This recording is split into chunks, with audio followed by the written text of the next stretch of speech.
नमस्कार, i24 Marathi news channel मध्ये आपले स्वागत। गोमातांसाठी विशेष आमरस मांडे भोजनाचे आयोजन सरलाबेट गोदाधाम येथे संपन्न। अहिंसा परमोधर्म मानणाऱ्या हिंदू संस्कृतीत प्राणी मात्रावर दया करणाऱ्या नेहमीच विशेष महत्व आहे।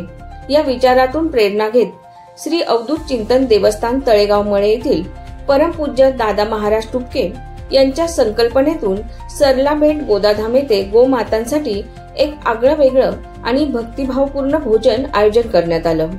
या उपक्रमात जवळपास 200 ते 250 गोमातांना आमरस आणि पारंपरिक मांडे चपातीचे प्रेमपूर्वक भोजन देण्यात आले।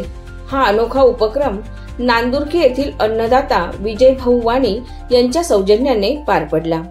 कार्यक्रमाच्या वेळी सरलाबेट गोदाधामचे महंत परमपूज्य रामगिरीजी महाराज तसेच अवधूत चिंतन देवस्थानचे परमपूज्य दादा महाराज तुपके, हरिभक्त परायण योगानंद गिरी महाराज, अल्पेश शेठ संचेती, दत्तूभाऊ जाधव महेश महाराज, शिवाजी महाराज, सुदामभाऊ कदम, बाबासाहेब तुपके, विशाल बापना, धर्मराज ठोंबरे, विजय वाणी, शिवनाथ तुपके, संकेत वाणी आणि इतर मान्यवरांची उपस्थिती लाभली। गोसेवा हीच खऱ्या अर्थाने राष्ट्रसेवा आहे, हे या उपक्रमातून पुन्हा एकदा अधोरेखित झाले।